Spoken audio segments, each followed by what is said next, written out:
Hi everybody, welcome to this week's weekly roundup. I have a shorter list than normal, but I'm sure it'll still somehow end up being 10 minutes. So you probably saw this week we posted our budget infographic for 2022. I talked about this a few weeks ago and the feedback's been really positive. So we're happy that these are things that are very informative to you. I've been asked a few questions, so I wanted to talk about those here. So anything that's for water or wastewater or stormwater or garbage and recycling, which we call solid waste, and then a lot of components of public health are not going to be captured in that infographic. What we have there is just our general fund budget and then our capital budget. So things that are supported by utilities, fees, or grants, which the ones I just listed largely are not going to be captured on that infographic. If there's other things you're interested in seeing, shoot them to us through Facebook Messenger, and we will do our best to accommodate those in a new infographic. This week we said goodbye to Alderperson Tom Pasch. He resigned and his family is moving out of the city. Alderperson Pasch has just been a tremendous asset to our city council and will be sorely missed. But this week we also were able to select a new District 1 alderperson. So I wanted to welcome Dana Davis. She is now our District 1 alderperson, and she will fill out this term that Alderperson Pasch had to vacate. We had a bit of a busy week we are always busy with emergencies, but these were more like community-wide emergencies. We had, unfortunately, a large fire on a major thoroughfare. We had a event at Riverside Middle School this week. So I'm sharing this as a reminder to sign up for TextMyGov. If you signed up for TextMyGov, then you likely received a notification this week about the fire. We plan to get one out about the incident at Riverside Middle School, but by the time traffic cleared up was the time we were about to send out that message. So if you are interested in getting those, there's information right on the city homepage about how you can sign up. On the recreation front, we're super excited. The Winter Wellness Loop is ready to roll. There are signs out on the route. We posted a map, and this weekend will probably be a good weekend to check out that Winter Wellness Loop. We have Gaga Ball, which I didn't know what it was, so I had to ask, and it's kind of like a nicer version of Dodgeball. It's a fun event for kids. This is on Tuesday nights and is $3. So information for that is on the Facebook page. And then we also did our regular openings for youth baseball and soccer, and then park reservations opened as well.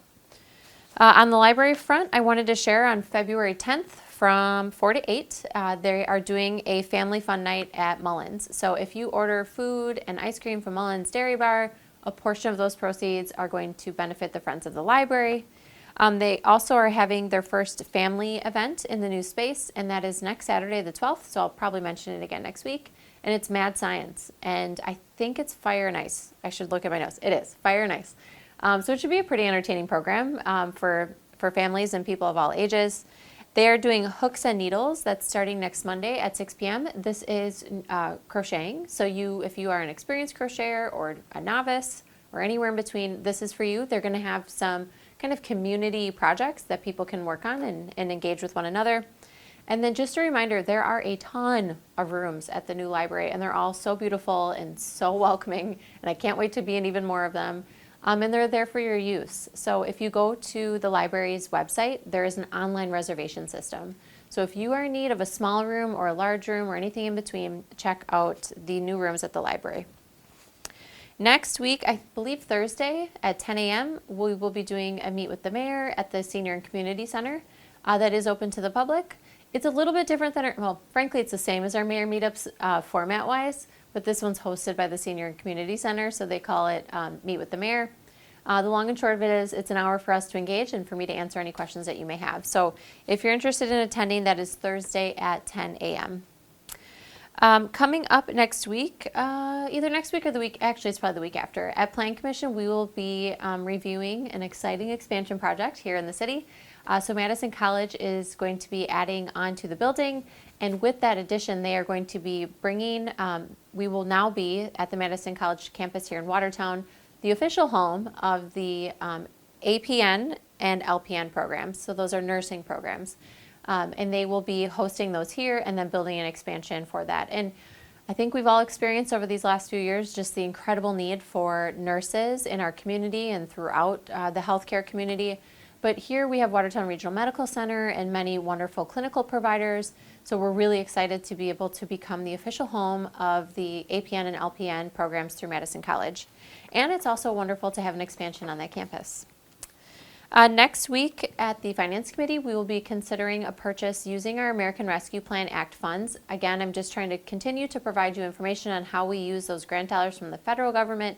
We're considering the purchase of Badger books, and these are a electronic version of the signature binders that we use at elections. So if you're a voter, you know you come in, you show your ID, and you sign the poll book. Badger books are a Wisconsin Election Commission sanctioned version of an electronic poll book. So the nice thing about these poll books is it provides us a lot of efficiency. You can imagine we have non-electronic poll books with thousands of voters, and so these electronic poll books provide a lot of efficiency in the operation that happens before and after an election. We will be also, I have two other items for next week, I believe. Both are at Public Works. So Public Works meets Tuesday at 5:30. We will be providing an update on the Main Street Task Force report. So the Main Street Task Force has been working for maybe since last spring to provide recommendations to the Public Works Committee on the complete revisioning of the Main Street and the alleys and the sidewalks, and some art and beautification and traffic studies and parklets and pedlets. There are so many options included in that report. If you're interested in hearing the presentation, a Cliff Notes version of that report, I would encourage you to attend the Public Works meeting. That's in person and virtual. And then they also will be having discussion at that meeting about solid waste pickup on holidays. So this is the garbage and recycling pickup on holidays. As you likely know, we pick up every single holiday. They will be discussing and proposing the concept of not picking up on every holiday, but just on, I think, one or two specific holidays. So if that's of interest to you, I would also encourage you to attend. You can attend in person at City Hall or go to the city homepage and you'll see the virtual meeting information there. I wanted to provide just two quick updates on longer term projects we've been working on. So we are working, as you know, on housing. This week we did a meeting with the consultants to narrow in on locations for proposed affordable housing here in the community.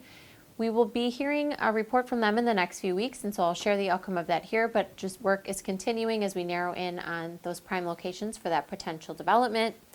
And then fire station planning continued this week, and I'm so excited. It was so neat to be able to see the space needs that we have and how we can accommodate those and potential locations for a new station. So as we continue to narrow in on those locations and have good conversations with landowners, I will provide updates to you as I can.